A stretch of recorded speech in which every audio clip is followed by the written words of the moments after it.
What's up guys, Silken here from Devilishly Deviant. This is a very quick video to cover my thoughts on my recently purchased MacBook Pro with Retina display. Now I have the 13-inch MacBook Pro and I know John Harrison is very interested in knowing about its performance and my thoughts and opinions since owning it. Now if you haven't seen a MacBook Pro before, which I find very hard to believe because I can't imagine many people haven't seen one before, here is my MacBook Pro, as you can see.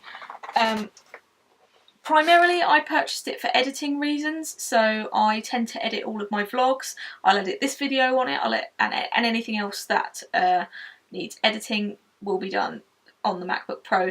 I do have an iMac as well, but I do find it a little bit sort of slower, and I can sit wherever I like to edit on the MacBook Pro.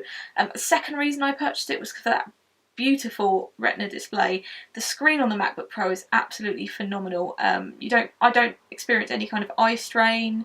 Everything is just crystal clear clarity, which is really, really important when you're on a computer for quite a long time like I am. Battery life is fantastic. I think you get about 8 hours on there. Obviously if you're doing more demanding tasks like editing and stuff like that, you will notice a little bit of drop in that estimate, but not a great deal, nothing worrying. It's certainly better than any Windows laptop I've ever owned in terms of battery life alone. Overall general experience has been fantastic. It's super fast, it boots up really, really quickly, shuts down really quickly. I've not had any issues with crashing, anything like that. Every app I run on it, everything I throw at it works seamlessly without any problems whatsoever. I do watch a lot of YouTube on there as well, and that screen is just beautiful for watching anything. If you watch films, TV shows, YouTube, anything, fantastic. Even browsing the web on it is great. I will say a couple of issues I am starting to notice and am a bit worried about is that the, not so much on this machine, but I've had it on other ones like my iMac, the SD card reader, which is here, tends to be a little bit temperamental. Sometimes it will pick up that an SD card is inserted, other times it won't. So if you're someone that relies on SD cards a lot, I would recommend picking up a separate kind of USB SD card reader. I have one on the way, so I'll be using that soon. There's no disk drive on it, so if you do require a disk drive on the MacBook Pro with Retina, you're not going to find it here. None whatsoever. You do get, and I think you get two of, how many do you get? Two USB 3.0 ports and an HDMI port. Transferring files, video files, audio files is so fast on this machine. It's unreal.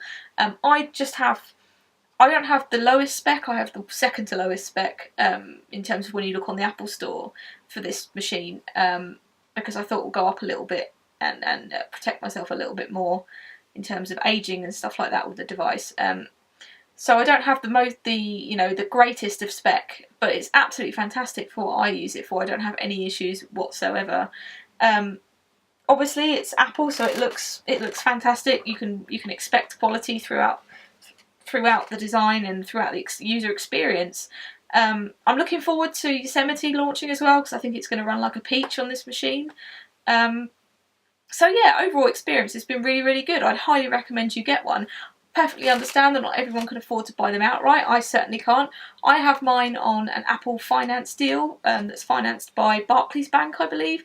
It's just shy of £40 a month for the MacBook Pro, the version I've got. Sorry about that noise. So yeah, it's a worthwhile investment. I think that's over 3 years as well. So there is a little bit of interest added on top of the cost of the device, but for me it's a necessary evil because I do really benefit from having it. I can sit wherever in the house, I can take it outside.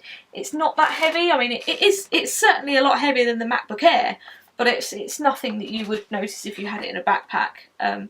So there you have it. I hope that answers your questions, John. If you'd like any more coverage from the MacBook Pro, if you'd like some pictures of the MacBook Pro, I can certainly arrange for that to happen as well. If you've got any other questions about the MacBook Pro with Retina display, please do let me know in the comments because I'm happy to answer them for you. As always, if you've enjoyed this video, please do give it a thumbs up, subscribe to the channel if you haven't already, follow me on Twitter @Silken1987 and visit my website devilishlydeviant.net. Until next time, see you later.